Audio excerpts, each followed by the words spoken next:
서울 강서구청장 보궐선거에서 더불어민주당 진교훈 후보가 당선됐습니다. 국민의힘은 지도부를 중심으로 선거 책임론이 불가피해졌고 민주당은 이재명 대표 체제가 더욱 공고화될 거라는 관측입니다. 국정감사 사흘째인 오늘 해양수산부와 통계청 등을 대상으로 감사가 진행됩니다. 일본의 오염수 2차 방류에 대한 정부 대응과 부동산 가격 등에 대한 문재인 정부의 통계 조작 의혹을 둘러싼 공방이 오갈 것으로 전망됩니다. 이스라엘과 하마스 간 무력 충돌로 인한 사망자가 최소 2,300명에 이르고 있습니다. 가자 지구를 무차별 공습하고 있는 이스라엘은 지상군 투입 준비에 박차를 가하고 있고 하마스도 로켓포로 반격에 나섰습니다. 스토킹하던 여성을 서울 신당역에서 살해한 혐의로 기소돼 2심에서 무기징역을 선고받은 전주환에 대한 대법원 판결이 오늘 나옵니다. 지난 7월 항소심 재판부는 무기징역을 선고했습니다. 무려 246만 명이 동시에 투약할 수 있는 분량의 필로폰이 국내에 대거 유통되는 과정에 인천공항 세관 직원들이 연루된 정황이 포착됐습니다. 경찰이 유통조직 검거에 이어 추가 수사에 나섰습니다.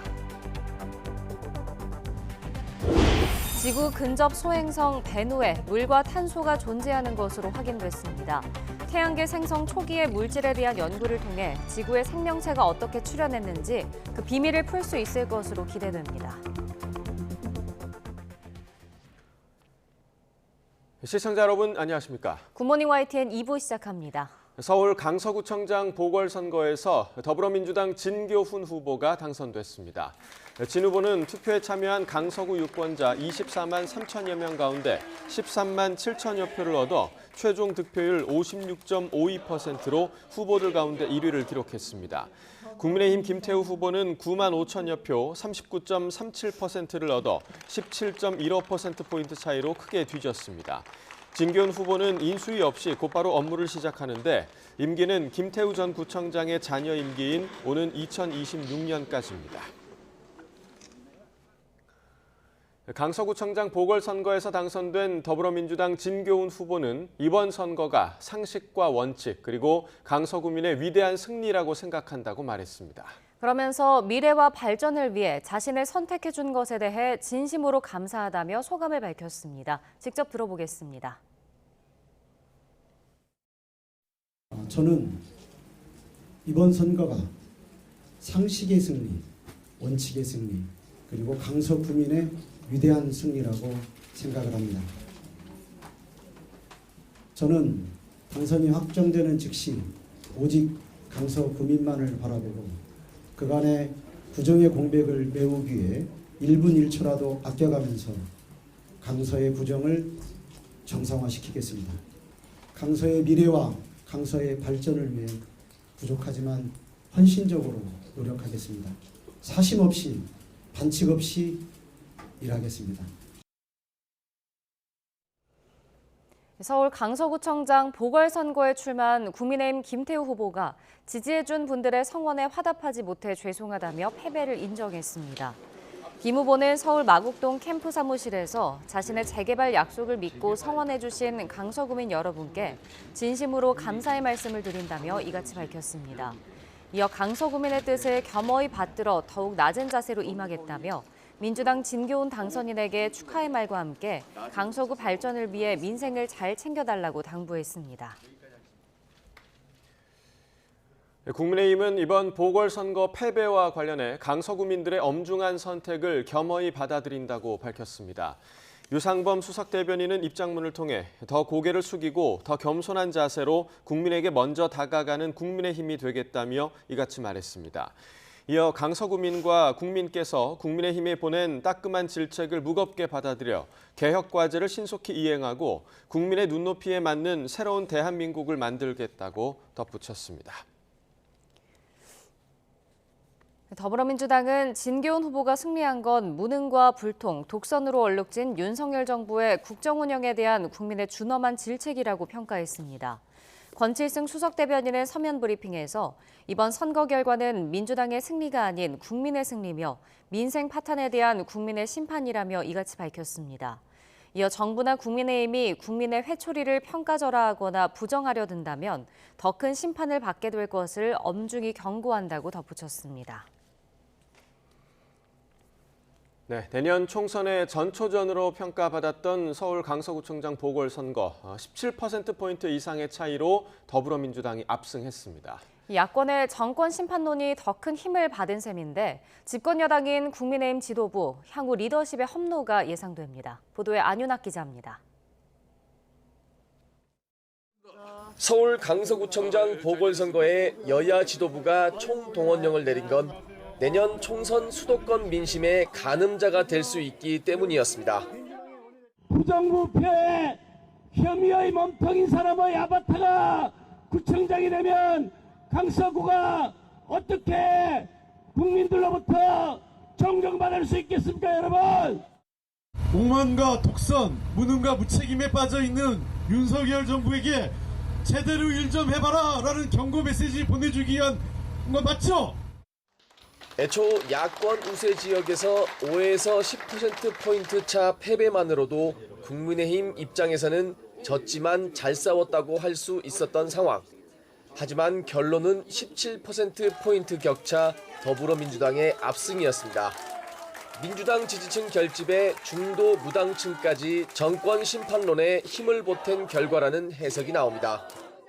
저는 이번 선거가 상식의 승리, 원칙의 승리, 그리고 강서구민의 위대한 승리라고 생각을 합니다. 국민의힘 김기현 지도부는 선거 책임론이 불가피해졌습니다. 이번 보궐선거의 원인을 제공한 김태우 후보를 다시 공천한 데 이어 큰 격차로 패배한 만큼 당내 수도권 위기론이 더욱 거세질 것으로 보입니다. 내년 총선에 대비한 조기 선대위 체제가 물밑에서부터 본격적으로 떠오를 수도 있습니다. 강서 지역 낙후 도심 재개발 등을 강력하게 추진할 수 있는 힘 있는 여당 후보론이 선거 국면에서 오히려 힘을 잃은 이유에 대한 자성론이 불거질 수 있는 겁니다. 경기도도 더 많이 진다. 이런 불안이 갈수록 커지고 있고, 그래서 수도권 비전과 이제 승리 전략 이런 걸 가져올 수 있는 그런 대책은 필요한 것 같고. 반면 민주당은 구속영장 기각 이후 안정을 되찾아가던 이재명 대표 체제를 더욱 공고히 다질 수 있는 호재를 맞았습니다. 이 대표 지도부를 불신하던 비명계 목소리는 잦아들고 내년 총선 승리에 대한 기대감에 이 대표의 당 장악력이 더 강해질 거란 관측입니다. 지배 대상으로 여기고 업수히 여기면 어떤 일이 벌어진다는 것을 여러분께서 직접 행동으로 증명해 주실 걸로 확신합니다. 다만 확실한 민심 경고장을 받아든 국민의힘이 전면적인 쇄신에 나설 수 있다는 점이 변수입니다. 이번 승리에 안주한 민주당이 국정감사와 내년도 정부 예산안 심사에서 입법 독주 행태를 강화할 경우 민심의 향배는 또 달라질 수 있다는 전망도 적지 않습니다. YTN 안윤학입니다.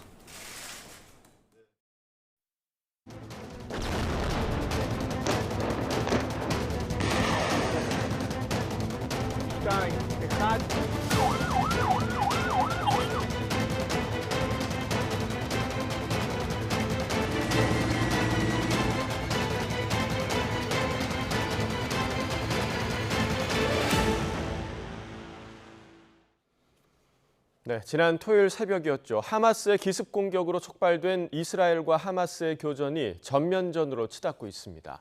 이스라엘은 지상군 진입에 앞서 가자 지구를 보복 공습으로 초토화하고 있고 기습 이후 잠시 주춤했던 하마스도 로켓포로 반격에 나섰습니다.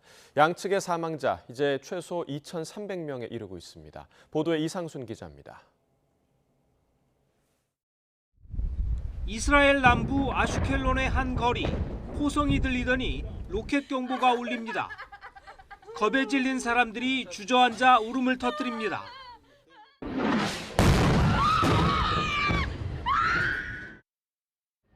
이 지역에선 가자 지구에서 날아온 하마스의 로켓 공격으로 최소 2명이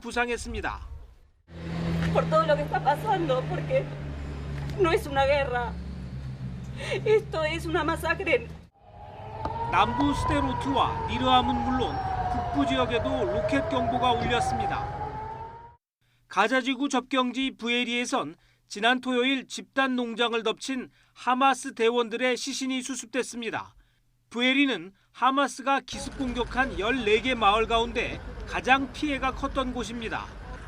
인구의 10%인 100명이 살해됐습니다. 즉시 보복에 나선 이스라엘은 가자 지구를 초토화하고 있습니다. 인질을 살해하겠다는 하마스의 위협에도 불구하고 10일 밤에도 학교와 병원까지 무차별 공습했습니다. والله ما احنا عارفين وين نروح بقول لك منطقه امنه اني امن فيش امن يا راجل ذبحنا يا راجل ما حدش شايف ما حدش حاسس فينا لا دوله لا رئيس عربي ولا رئيس سعودي. 토요일 밤부터 이어진 이스라엘의 공습으로 가자 지구에서 주택 2만 2천여 채와 병원 10곳, 학교 48개가 파괴된 것으로 전해졌습니다. 이스라엘 내각은 제2야당과 전시연정 구성에 합의하고 이제 지상군 투입 준비에 박차를 가하고 있습니다. תמשיכו לעשות עבודה טובה, מאוד גאה בכם, נפתור בעיות, פנים טובות, לעשות טוב. 미국은 이스라엘 지상군의 가자 지구 진입에 대비해 현지의 미국인과 팔레스타인 민간인을 이집트로 대피시키는 방안을 검토하기 시작했습니다. 하마스가 억류하고 있는 미국인이 포함된 인질 150여 명의 안전도 주변국과 논의하고 있습니다. Obviously, we're in discussions not only with the Israelis about what hostage recovery could look like, but with other allies and partners in the region. And there are some countries like Qatar that have open lines of communication with Hamas. 이런 가운데 이스라엘과 팔레스타인 가자 지구의 사상자는 눈덩이처럼 불어나고 있습니다. 최소 2,300명이 사망하고 부상자는 8,000명을 훌쩍 넘었습니다. YTN 이상순입니다.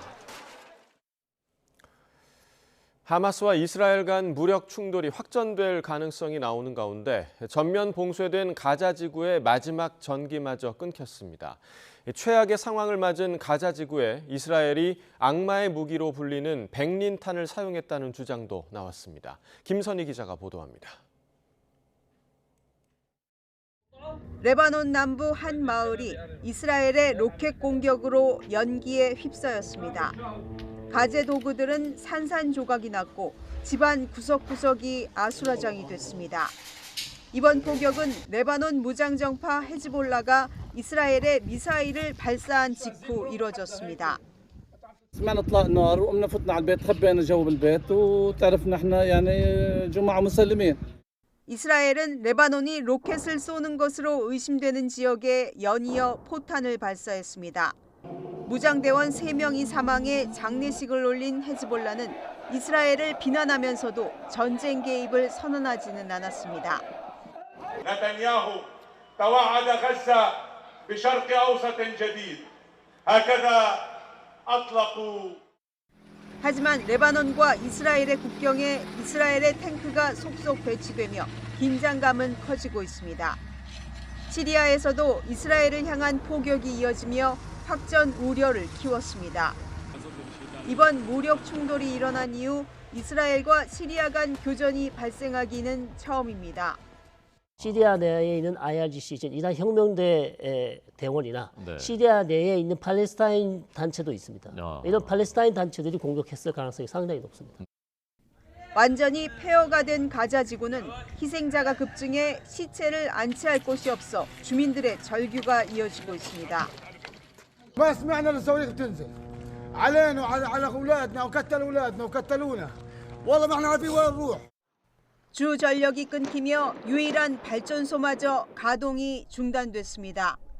병원들은 비상 발전기를 사용해야 하지만 최대 4일만 버틸 수 있다고 알자지라는 전했습니다. 물과 전기, 식량도 바닥나고 있는 가자 지구는 그야말로 생지옥이 되고 있습니다. 여기에 이스라엘이 악마의 무기로 불리는 백린탄까지 사용했다는 SNS까지 퍼지며 주민들의 고통은 최악으로 치닫고 있습니다. YTN 김선희입니다.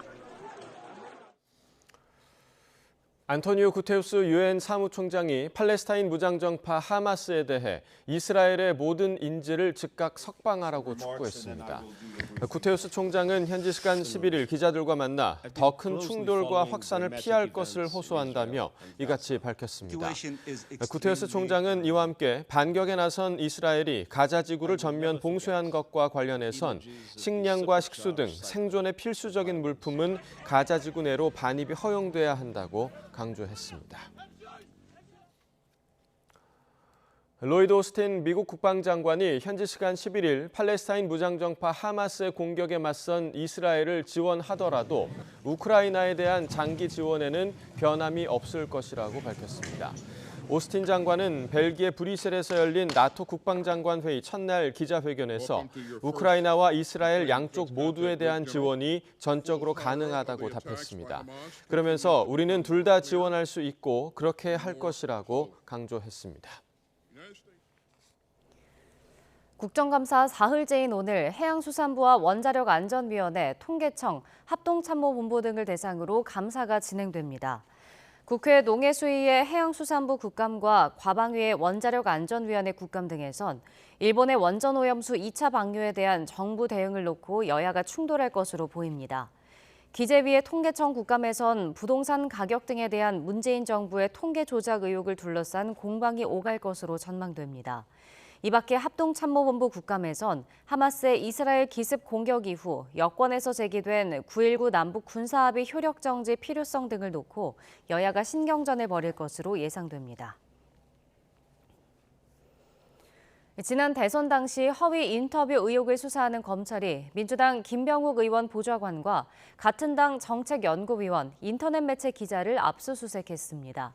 검찰은 이들이 조작된 녹취록을 토대로 대선 직전 윤석열 대통령의 수사 무마 의혹을 기사화한 것으로 보고 있습니다. 보도에 홍민기 기자입니다. 검찰이 민주당 김병욱 의원 보좌관 최모 씨의 국회 사무실과 주거지를 압수수색했습니다. 또 민주당 소속 정책연구위원 김모 씨와 인터넷 매체 리포액트를 운영해온 허재현 기자의 자택도 동시다발 압수수색 대상이 됐습니다. 왜 보도를 못하게 하는 겁니까? 검찰은 지난해 대선을 8일 앞두고 허 기자가 리포액트를 통해 보도한 기사를 허위로 지목했습니다. 허 기자는 보도에서 부산저축은행 수사 무마 의혹과 관련해 대장동 대출브로커 조우영 씨 친인척 이모 씨가 최재경 전 대검 중수부장과 나눴다는 대화 녹취록을 확보했다고 주장했습니다.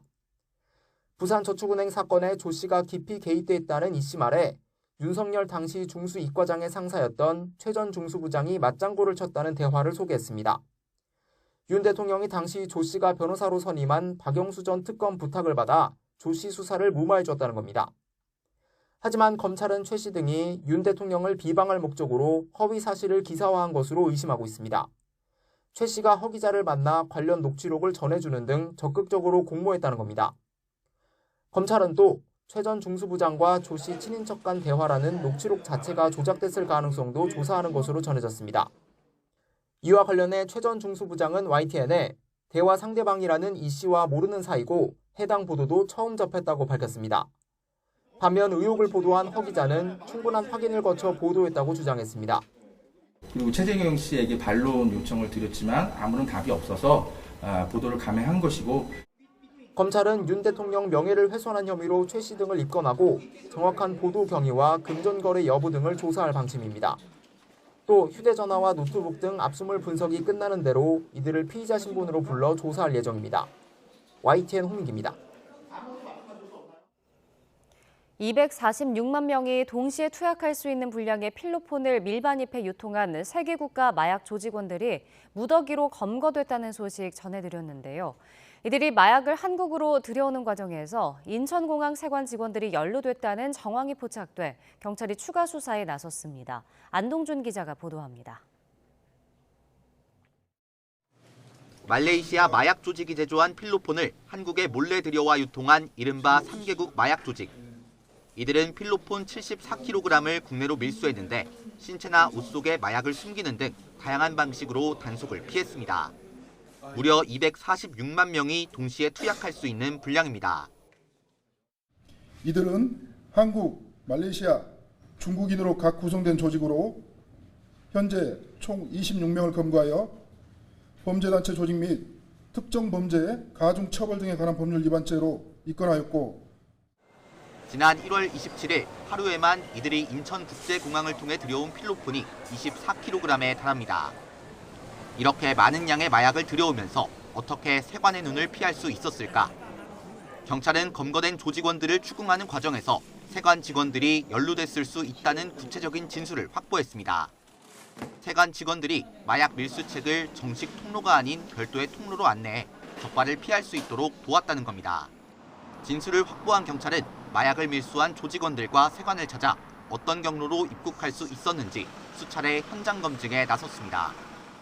또 일부 세관 직원들에 대해서는 휴대전화 내역 확보를 위해 압수수색 영장을 발부받아 강제 수사에 나섰습니다. 경찰은 이미 조직원 26명을 검거해 14명을 구속한 만큼 이들의 진술과 확보한 증거를 토대로 세관 직원들과 사전 공모 여부를 조사할 예정입니다. 또 세관 직원들이 마약 조직으로부터 부정한 금품을 받은 것이 있는지 함께 들여다볼 방침입니다. YTN 안동준입니다. 부산세관이 담배를 합판으로 속여 호주에 밀수출하려 한 혐의로 5명을 붙잡아 3명을 구속하고 검찰에 넘겼습니다. 일당은 지난해 11월 충북 청주에서 합판 여러 장 사이에 공간을 만들어 담배를 숨긴 뒤 부산항을 출발해 호주로 가는 배에 실어 밀수출하려 한 혐의를 받고 있습니다. 세관 조사 결과 일당은 호주에 3개 법인을 차리고 합판을 정상 통관을 거쳐 수출하면서 현지 통관 과정을 점검한 뒤 밀수출을 시도했고 호주 담배 가격이 국내보다 8배가량 비싼 점을 노린 것으로 조사됐습니다. 스토킹하던 여성을 서울 신당역에서 살해한 혐의로 기소돼 2심에서 무기징역을 선고받은 전주환에 대한 대법원의 판결이 오늘 나옵니다. 대법원은 오늘 오전 보복살인 혐의 등으로 기소된 전주환의 상고심 선고를 진행합니다. 서울교통공사 직원이었던 전주환은 동료 여성 영무원 A씨를 스토킹하고 불법 촬영한 혐의로 불구속 상태에서 재판받던 지난해 9월 서울 신당역에서 A씨를 흉기로 살해한 혐의로 재판에 넘겨졌습니다. 스토킹 범죄자에게도 전자발찌와 같은 위치 추적 전자장치를 부착할 수 있도록 하는 개정법이 오늘부터 시행됩니다. 이에 따라 대검찰청은 일선에 스토킹 범죄를 처리할 때 전자장치 부착 명령, 보호관찰 명령 청구 요건에 부합하고 재범의 위험성이 인정될 경우 적극적으로 명령을 청구를 검토하라고 지시했습니다. 경찰이 대형 입시 업체들과 수능 출제 교사들의 문제 거래 의혹과 관련해 강제 수사에 착수했습니다. 어제 이른바 빅3 입시학원 중 한 곳인 시대인재를 압수수색했는데 사교육 업체에 대한 고강도 수사가 본격화했다는 분석입니다. 강민경 기자가 보도합니다. 경찰이 서울 강남의 입시학원 시대인재를 압수수색했습니다. 지난달 교육부가 수능 출제 경험이 있는 현직 교사와 대형 입시 학원들 사이 문제 거래 의혹을 공론화한 뒤 처음으로 강제 수사에 돌입한 겁니다. 교사와 문항 거래를 한 사교육 업체 등 21곳에 대해서도 청탁금지법 위반 혐의로 수사 의뢰가 함께 이루어질 것입니다. 교육부가 경찰에 수사를 의뢰한 사교육 업체는 모두 21곳. 여기에는 시대인재와 함께 입시학원과 빅3로 꼽히는 메가스터디와 대성학원이 포함됐습니다. 또 유명 수학 강사 현우진 씨 등 이른바 일타 강사들에 더해 메가스터디의 출판 계열사와 참고서 출판사 비상교육 등도 경찰 수사 대상으로 거론됩니다. 이들은 수능 출제위원 경력이 있는 교사들에게 돈을 주고 얻은 킬러 문항으로 족집게 교재를 만들어 팔거나 배포한 혐의를 받고 있습니다. 수능 문제 거래 의혹에 대한 경찰 수사가 이제 막 시작된 만큼 강제 수사는 다른 업체들로도 확대될 거라는 전망이 나옵니다. 이런 가운데 사교육 카르텔을 둘러싼 범정부 조사는 석 달째 이어지고 있습니다. 윤석열 대통령이 직접 사교육 시장의 문제점을 지적하며 관련 조사가 본격화된 터라 경찰의 수사도 강도 높게 진행될 것으로 보입니다. YTN 강민경입니다. 대전 중부경찰서는 대전에 있는 한 고등학교에서 담임교사가 학생의 뺨을 때렸다는 신고를 접수해 수사하고 있다고 밝혔습니다.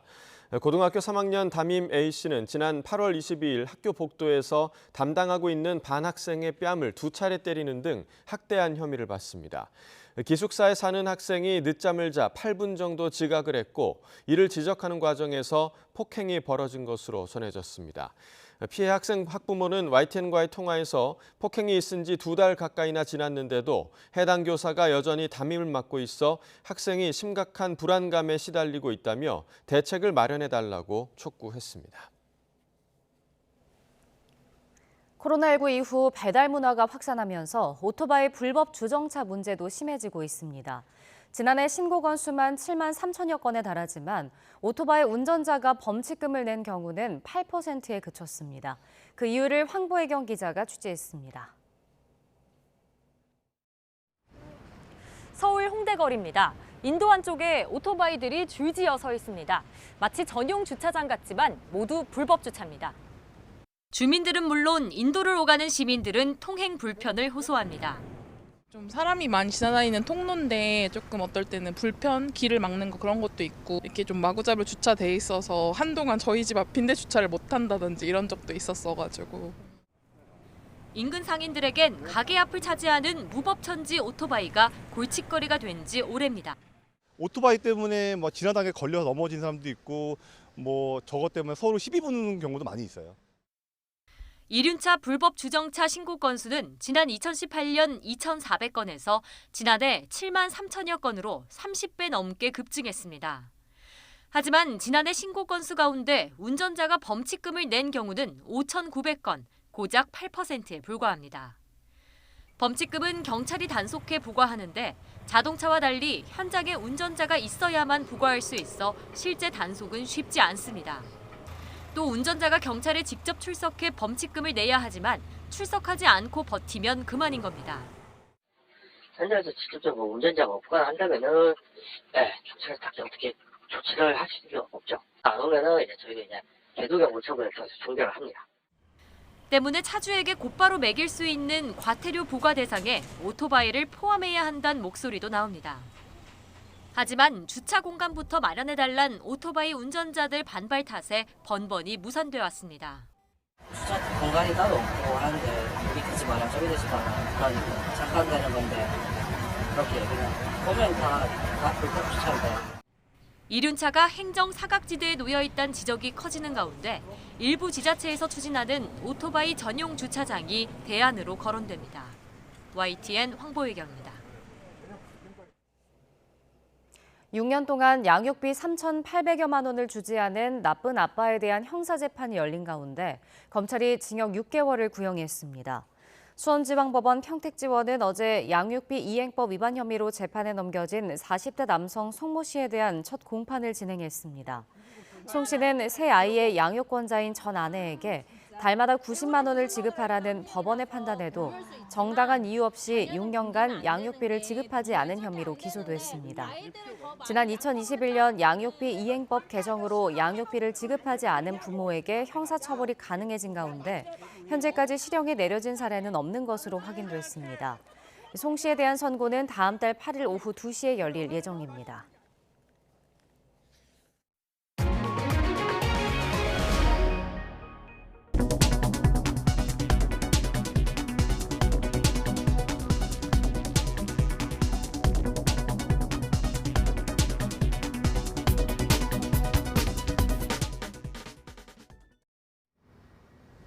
오늘도 쾌청한 하늘에 깊어가는 가을 정취를 느끼기 좋겠습니다. 현재 서울 기온은 12.3도로 어제보다 조금 더 쌀쌀하지만 한낮에는 23도까지 오르면서 완연한 가을 기온이 이어지겠는데요. 그만큼 일교차가 10도 이상으로 크게 벌어지니까요. 출근길 옷차림 따뜻하게 해주시기 바라고요. 밤사이 기온이 크게 떨어지면서 오늘 아침 내륙 곳곳으로 가시거리 200m 미만의 짙은 안개가 끼는 곳도 있겠습니다. 아침까지 교통안전에 각별히 주의를 해주시기 바랍니다. 네, 오늘도 전국적으로 맑고 파란 가을 하늘이 펼쳐지겠습니다. 다만 오늘 아침 기온이 5도 이하로 크게 떨어지는 강원 내륙과 산간에는 서리가 내리는 곳이 있습니다. 농작물 관리에 신경 써주시기 바랍니다. 오늘 아침도 어제만큼 공기가 쌀쌀합니다. 현재 서울 기온 12.3도, 춘천 9.6도, 대구 9.2도로 어제와 비슷하거나 조금 낮은데요. 한낮에는 맑은 하늘 아래 따스한 가을볕이 기온을 크게 끌어올리겠고요. 오늘 서울 낮 기온 23도, 광주 24도, 부산 23도로 어제만큼 선선하겠습니다. 내일도 맑고 일교차 큰 전형적인 가을 날씨가 이어지겠습니다. 하지만 주말인 모레 전국 곳곳에 돌풍과 벼락, 우박을 동반한 요란한 가을 비가 내리겠고요. 이 비가 지난 뒤에는 공기가 한층 더 쌀쌀해질 전망입니다. 오늘도 동해안과 제주도 해안에서는 너울성 파도가 이어지겠습니다. 높은 파도가 방파제나 해안도로를 넘는 곳이 있으니까요. 해안가 안전사고에 각별히 주의해 주시기 바랍니다. 지금까지 YTN 홍나실입니다.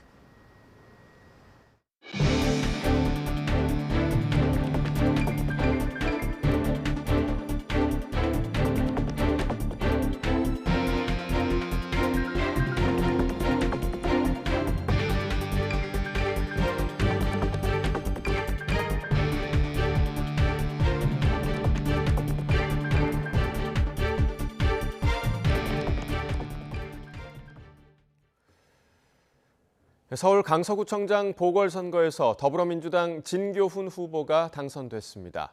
17.15%포인트의 큰 격차로 압승한 진 후보는 2026년까지 잔여 임기 동안 강서구정을 맡게 됐습니다. 박기환 기자의 보도입니다.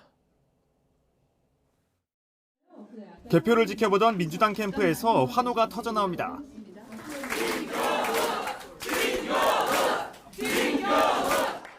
전국적 관심이 쏠린 서울 강서구청장 보궐선거는 민주당 진교훈 후보의 승리로 막을 내렸습니다.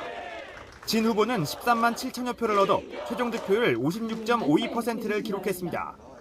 9만 5천여 표, 39.37%를 받은 국민의힘 김태우 후보를 17.15%포인트 차이로 크게 따돌렸습니다. 지난 6일부터 이틀간 진행된 사전투표함이 먼저 열렸고 진 후보는 개표 초반부터 크게 앞서 나갔습니다. 본투표함까지 열리자 격차는 줄어들었지만 판세가 바뀌지는 않았습니다. 진 후보는 상식과 원칙 그리고 강서구민의 위대한 승리라며 유권자들에게 감사의 뜻을 전했습니다. 오직 강서구민만을 바라보고 그간의 구정의 공백을 메우기 위해 1분 1초라도 아껴가면서 강서의 구정을 정상화시키겠습니다. 진 후보는 인수위 없이 곧바로 구청장 임기를 시작합니다. 보궐선거로 당선됐기 때문에 전임자이자 상대 후보인 김태우 전 구청장의 잔여 임기만 채웁니다. 지방선거가 열리는 오는 2026년까지 3년 가까이 강서구정을 이끌게 됩니다. YTN 박견입니다. 네, 이번 강서구청장 보궐선거에 출마한 국민의힘 김태우 후보는 지지해준 분들의 성원에 화답하지 못해 죄송하다며 패배를 인정했습니다. 민주당 진교훈 당선인에게는 축하와 함께 강서구 발전을 위해 민생을 잘 챙겨달라고 당부했습니다. 들어보시겠습니다. 저를 지지해 주신 분들의 성원에 화답하지 못해서 죄송합니다. 강서 국민의 뜻을 겸허히 받들어 더욱 겸손하게 낮은 자세로 임하겠습니다. 그리고 진교훈 후보에게 축하의 말을 전하며 우리 강서구의 발전을 위해 민생을 잘 챙겨주시기를 부탁드립니다. 일본이 후쿠시마 원전 오염수 2차 방류를 재개한 가운데 정치권의 관련 공방이 국정감사의 주요 쟁점으로 떠올랐습니다. 복지위부터 농해 수위까지 상임위 곳곳에서 여야가 충돌했습니다. 권남기 기자입니다. 보건의료 관련 대책 등을 따져 묻기 위해 마련된 보건복지부와 질병관리청 대상 국회 국정감사. 야당은 일본 원전 오염수가 국민 건강에 미치는 영향을 분석한 정부 용역 보고서를 질병관리청이 공개하지 않은 걸 문제 삼았습니다. 최소 20년간 이상의 장기간 추적 조사를 통한 빅데이터 연구가 필요하다고 돼 있어요. 전 국민 대상 추적 조사가 필요하다는 연구 결과를 의도적으로 숨긴 것 아니냐는 겁니다. 논란이 일자 질병청은 고의가 아니라고 사과하면서도 대통령실과의 연관성엔 선을 그었습니다. 대통령실 보고는 되지 않은 것으로 알고 있습니다. 일본의 원전오염수 2차 방류가 시작된 만큼 야당의 공세는 다른 상임위에서도 이어졌습니다. 특히 환노위 국감에선 방사성 물질을 바닷물에 희석해서 내보내도 되는지를 놓고 야당과 당국자 간 설전이 벌어졌습니다. 사고 원전에 오염수를 희석해서 버려도 된다라고 하는 그 조항이 어디에 있죠? 삼중수소에 대해서 희석하는 이러한 부분에 대한 거, 이거는 이제 국제적으로 그걸 처리하는 방식이라는. 후쿠시마산 농수산물 수입을 둘러싼 공방도 팽팽했습니다. 정부 여당이 양국관리법 개정안에 대한 거부권을 윤석열 대통령에게 건의한 이후 민주당 이재명 대표가 내놓은 이 발언이 심경전의 불씨가 됐습니다. 후쿠시마 농산물은 사줄 수 있어도 우리 농민의 쌀은 사줄 수 없다는 그런 말입니까? 후쿠시마 인근 농수산물 수입은 2013년부터 금지됐는데 이 대표가 오해를 불러올 언급을 했다고 여당이 발끈한 겁니다. 그냥 액면대로만 본다면은 우리가 후쿠시마 농산물을 수입을 했다라는 얘기로 그렇게 인정되지 않겠습니까? 민주당은 전혀 문제될 게 없다며 오히려 오염수 방류에 대한 우리 정부의 소극적 대응을 지적하며 맞불을 놨습니다. 주요 정치 이슈에 묻혀 한동안 수면 아래로 내려갔던 일본 원전 오염수 방류 문제가 국정감사를 계기로 다시 전국에 뜨거운 감자가 되는 분위기입니다. YTN 권남기입니다. 법무부가 지난 대선 전에 불거진 윤석열 대통령 부산저축은행 수사 무마 의혹에 대해 당시 검찰 수사팀이 사실 무근임을 확인했다고 밝혔습니다. 한동훈 법무부 장관은 어제 국회 법제사법위원회 법무부 국정감사에서 김오수 전 검찰총장이 의혹에 대해 어떻게 조사했는지 확인했느냐는 질문에 이같이 답변했습니다. 대법원장 장기 공백 상황을 맞은 사법부는 앞으로 이어질 대법관 공백도 피할 수 없다는 위기감이 커지고 있습니다. 이에 대법원은 후임 대법관은 새로 임명될 대법원장이 최종 제청하지만 후보를 선정하는 사전 절차는 안철상 권한대행이 진행해 사법 공백을 최소화하는 방안이 가능한지 검토하고 있습니다. 최민기 기자가 단독 보도합니다. 35년 만에 임명동의안 부결 이후 대법원장 장기 공백 상황을 맞이한 사법부의 공기도 무겁게 내려앉았습니다. 앞서 국회 표결 지연 당시만 해도 대법원은 대법원장 고리 시엔 전원합의체 심리와 선고가 바람직하지 않다고 판단했지만 부결 뒤론 열 수 있다는 전례에 따라 유연하게 대응하겠다는 방침으로 선회했습니다. 예년의 대행체제에서 이룬 사례도 있고 하기 때문에 국민의 재판받을 권리는 언제든지 공백이 있어서는 안 되기 때문에 그 가운데 가장 시급한 문제는 두 달여 뒤면 닥칠 대법관 공백 상황입니다. 내년 1월 퇴임하는 안철상, 민유숙 두 대법관이 공석이 되면 소부 선고는 물론 전합심리도 차질을 빚으면서 상고심 기능 장애를 피할 수 없습니다. 법원행정처 자체 검토 결과 늦어도 이달 말까지 차기 대법관을 뽑는 절차를 시작하지 못한다면 내년 1월까지 후임 대법관이 취임하는 건 사실상 불가능하다고 보고 있습니다.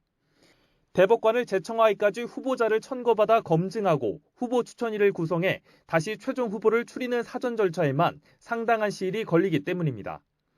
새로운 대법원장이 지명돼 빨리 임명된다 하더라도 물리적으로 11월 중순 이후가 될 수밖에 없고 그때라고 공백 상황이 끝날 것이라고 단정하기 어려운 만큼 대법관 공백은 필연적이란 판단입니다. 이에 대법원은 최종 제청권은 새로운 대법원장이 행사하는 것을 전제로 사전 절차만큼은 권한대행 명의로 미리 진행할 수 있을지 검토에 들어갔습니다. 권한대행이 청구 공고를 내고 후보자 추천위를 구성하는 등 사전 절차만 진행해 권한대행의 제청권 행사는 피하면서도 사법 공백을 단축해보겠다는 고육지책인데 대법관이 제청 과정에 관여했다는 정당성 논란에 휘말리거나 대법원장이 계속 공석일 경우 또 다른 문제가 발생할 우려는 남습니다. 그만큼 눈뜨고 사법 공백을 맞을 수 없다는 내부 위기감이 커진 데 따른 것으로 최종 결정은 앞으로의 상황, 또 권한대행을 맡은 안 대법관의 결심에 달린 것으로 보입니다. 초유의 사법부 수장 공백 속에 조만간 대책을 논의할 대법관 회의가 열립니다. 대법관 회의에서 심도 있게 결론을 모일 것으로 보이는 가운데 사법기능 마비 우려에 안 대법관이 최종적으로 어떤 결단을 내릴지에도 관심이 쏠립니다. YTN 최민기입니다. 윤석열 대통령이 KBS 보궐이사에 이동욱 전 월간조선 기자를 임명했습니다. 대통령실은 KBS 이사회의 사장 투표 과정에서 김종민 이사가 사의를 표명해 공석이 된 자리에 방송통신위원회가 추천한 이동욱 전 기자 임명안을 윤 대통령이 제거했다고 밝혔습니다. 이스라엘과 팔레스타인 전쟁 사망자가 2,250명을 넘었습니다. 하마스의 기습 공격에 맞서 이스라엘군의 가자지구 공습이 계속되고 있어 희생자는 더 늘어날 것으로 보입니다. 이스라엘은 지금까지 하마스 공격으로 군인 155명을 포함해 1,200명 이상이 숨졌다고 밝혔습니다. 이스라엘의 보복 공습이 계속된 팔레스타인 가자지구에서도 사망자가 1,000명을 넘었습니다. 팔레스타인 보건부는 1,055명이 숨지고 5,184명이 다쳤다고 밝혔습니다. 대통령실과 정부가 하마스 무장 세력에 의한 민간인 무차별 살상과 인질 사태는 국제인도법을 명백히 위반한 테러 행위라며 강력히 규탄했습니다. 미국, 영국 등과 발맞추기에 나선 건데 투자 유치와 수출 시장 등 중동 외교의 변수가 되지 않을지 촉각을 곤두세우는 모습입니다. 보도에 조은지 기자입니다. 이스라엘 하마스 사태가 터진 지 닷새째 윤석열 대통령은 예정에 없던 긴급 경제안보 점검회의를 주재했습니다. 대통령실과 외교, 국방, 산업부 장관 등 관계부처가 참여해 90분 가까이 논의한 끝에 참석자들은 하마스 무장 세력에 의한 민간인 무차별 살상과 인질 사태는 국제인도법을 명백히 위반한 테러 행위라고 규정했습니다. 윤 대통령은 복합적인 상호 의존 환경에선 외부의 작은 충격에도 안보와 경제가 한꺼번에 위기에 빠질 수 있다면서 국내외 동향을 철저하게 살피라고 주문했습니다. 선제적으로 리스크 관리를 하지 않아서 골든타임을 놓칠 경우 그 피해는 고스란히 국민들의 몫이 될 수 있음을 명심해야 합니다. 윤 대통령은 방한 중인 미국 상원 의원 대표단과 만나서는 하마스의 무차별적 공격을 함께 규탄하고 이번 사태가 조속히 종식돼 영내 안정을 이루도록 한미양국이 건설적인 역할을 하자는 데 뜻을 모았습니다. 지난 7일 하마스의 기습 공격 이후 윤 대통령이 규탄 메시지를 낸 건 처음입니다. 다만 정확한 발언 내용이나 영상 자료는 공개하지 않았는데 이번 사태가 미국과 이란의 대리전 양상으로 번진 첨예한 시점에 대통령이 굳이 전면에 설 필요는 없다는 인식이 반영된 걸로 보입니다. 미국과 영국, 프랑스와 독일, 이탈리아 등 우방들이 하마스의 공격을 테러로 규정하며 이스라엘 지지를 선언한 상황에서 최소한의 발맞추기에 나섰다는 해석이 나옵니다. 윤 대통령은 사우디와 아랍에미리트 등에서 수십조 원 투자 유치를 하는 등 중동 외교에 공들여온 만큼 돌발 변수를 신중한 표정으로 주시하고 있습니다. YTN 조은지입니다. 국립외교원 외교안보연구소 전략지역연구부가 오늘 오전 국립외교원에서 이스라엘 팔레스타인 사태 관련 중동 정세 평가 긴급 공개 온 오프라인 간담회를 연다고 밝혔습니다. 이번 회의는 현지 시각으로 지난 7일 발생한 이스라엘 팔레스타인 간 무력 충돌에 대한 전문가 의견을 듣고 국민과 쌍방향 소통을 확대하기 위해 마련됐습니다. 유가 상승세가 지속하면서 미국의 9월 생산자 물가지수 상승률이 전년 동월 대비 5개월 만에 가장 높은 수준을 나타냈습니다. 현지 시각 11일 미 노동부에 따르면 미국 9월 생산자 물가지수는 전월 대비 0.5% 상승해 월스트리트 저널이 집계한 전문가 전망치 0.3%를 웃돌았습니다. 전년 동월 대비 생산자 물가 상승률은 2.2%로 지난 4월 2.3% 이후 5개월 만에 가장 높은 수준을 나타냈습니다. 지난 9월 물가 상승률이 3%대 후반을 기록하면서 지난 4월 이후 최대폭으로 상승했습니다.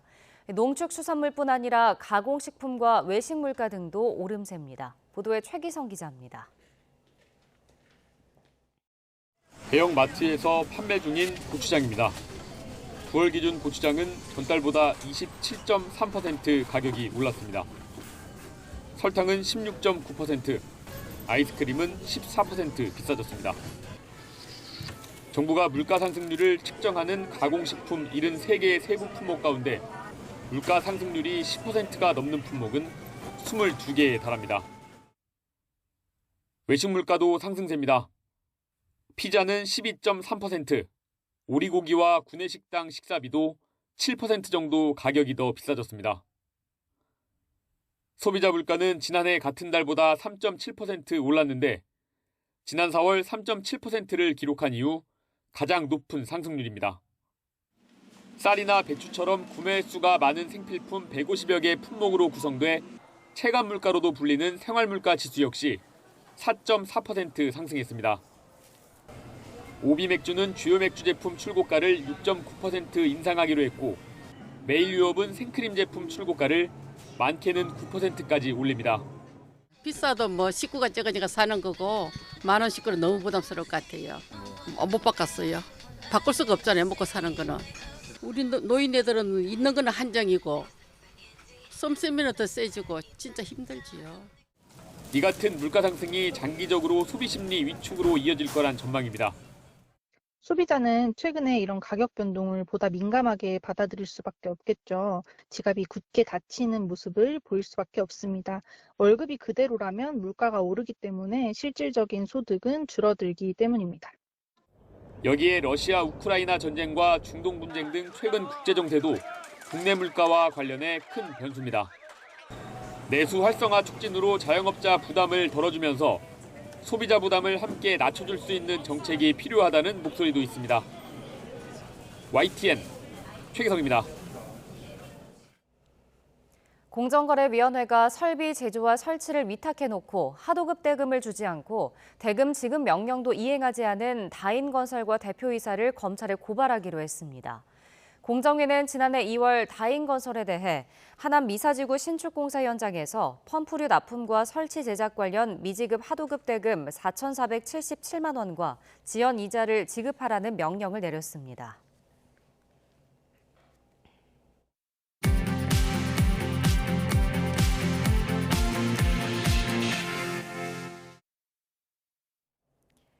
이 시각 세계는입니다.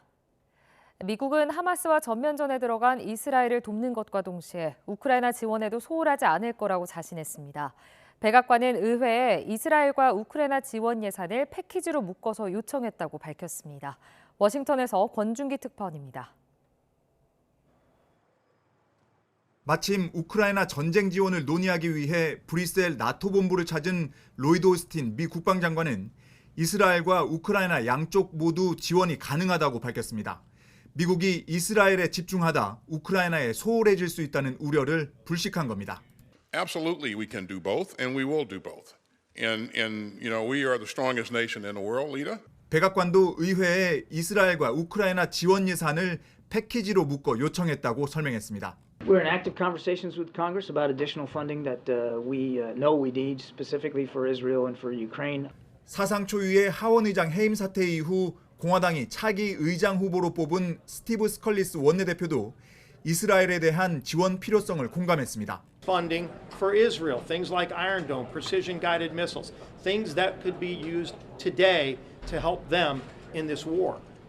So there is a lot to do. 이런 가운데 토니 블링컨 미 국무장관은 직접 이스라엘로 향했습니다. 이스라엘에 대한 지원 방안과 하마스가 납치한 인질 석방 문제 등을 논의할 계획입니다. The United States has Israel's back. We have the back of the Israeli people. We have their back today. We'll have it tomorrow. We will have it every day. 블링컨 장관은 이번 방문에 주변 적대 세력이 전쟁에 개입하는 것을 차단하기 위한 억제의 목적도 포함돼 있다고 말했습니다. 앞서 백악관은 미군 항공모함을 이스라엘 근처로 보낸 건 하마스 공격용이 아니라 전쟁 확대를 막기 위한 억제 의도라는 점을 분명히 했습니다. 백악관은 레바논 무장정파인 헤즈볼라 등 이스라엘 주변 적대 세력들을 우려하고 있다면서도 아직은 이들이 개입하거나 분쟁을 확대하려는 움직임은 확인되지 않았다고 밝혔습니다. 워싱턴에서 YTN 권중기입니다. 한때 순간 최고 풍속 시속 220km를 기록한 대형 허리케인 리디아의 영향으로 멕시코 중부에서 피해가 속출했습니다. 라우라 벨라스케스 멕시코 시민보호조정관은 현지 시간 11일 대통령 정례 기자회견에서 중부 지역을 강타한 허리케인에 시민 1명이 숨지고 3명이 다쳤다고 보고했습니다. 아프가니스탄 탈레반 정부가 최근 발생한 규모 6.3의 강진으로 인한 사망자 수를 애초 집계한 2,400여 명에서 절반 이하로 낮춰 잡았습니다. 칼란다르 에바드 보건갑 장관은 현지 시각 11일 수도 카불에서 취재진에게 지난 7일 북서부 헤라트주에서 발생한 규모 6.3의 강진과 잇따른 여진으로 인한 사망자 수가 2,400여 명에서 1,000명 정도로 준 것으로 말했다고 AFP 통신이 전했습니다. 미국 하원 다수당인 공화당의 하원의장 후보로 스티브 스컬리스 원내대표가 뽑혔지만 실제 하원의장 선출을 위한 본회의 투표는 무기한 연기됐습니다. 공화당은 현지 시간 11일 비공개로 진행된 회의에서 투표를 통해 이같이 결정했다고 의회 전문 매체 더힐 등이 전했습니다. 미국 최대 석유기업 엑손모빌이 올해 M&A 최대 규모인 600억 달러, 우리 돈으로 80조 5천억 원짜리 초대형 인수계약을 성사시켰습니다. 월스트리트저널은 엑손모빌과 미국 셰일오일 시추업체 파이어니어 내추럴 리소시스의 인수 협상이 타결됐다고 보도했습니다. 45억 년 된 것으로 추정되는 지구 근접 소행성 베누에 물과 탄소가 존재하는 것으로 확인됐습니다. 이에 따라 태양계 생성 초기의 물질에 대한 연구를 통해 지구의 생명체가 어떻게 출현했는지 그 비밀을 풀 수 있을지 기대를 모으고 있습니다. 지금까지 이 시각 세계는이었습니다. 오늘도 큰 일교차만 유의하신다면 완연한 가을을 느끼기 좋겠습니다. 현재 서울 기온 12.3도, 대구는 9.2도까지 떨어지면서 공기가 쌀쌀합니다. 출근길 옷차림 따뜻하게 해주시기 바라고요. 낮에는 서울과 대전, 대구의 기온 23도까지 오르면서 일교차가 10도에서 많게는 15도 가까이 크게 벌어지겠습니다. 환절기 건강 관리에 신경 써주시기 바랍니다. 오늘 하늘도 맑고 공기도 깨끗하겠습니다. 하지만 출근길 내륙 곳곳으로 가시거리 200m 미만의 짙은 안개가 끼는 곳이 있어서 교통안전에 주의가 필요하고요. 강원 산간과 내륙에서는 서리가 내리는 곳이 있겠습니다. 현재 기온 살펴보면 서울 12.3도, 대전 9.9도, 안동은 8.8도 등 어제와 비슷하거나 조금 낮아 쌀쌀하지만 낮에는 서울 23도, 광주 24도, 부산은 23도까지 오르며 어제만큼 날이 선선하겠습니다. 내일도 맑고 일교차 큰 가을 날씨가 이어지겠습니다. 하지만 주말인 모레 전국 곳곳에 돌풍과 벼락, 우박을 동반한 요란한 가을 비가 내리겠고요. 이 비가 지난 뒤 공기가 한층 더 쌀쌀해질 전망입니다. 날씨였습니다. 굿모닝 YTN 2부 마칩니다. 잠시 후 6시 50분 3부에서 뵙겠습니다.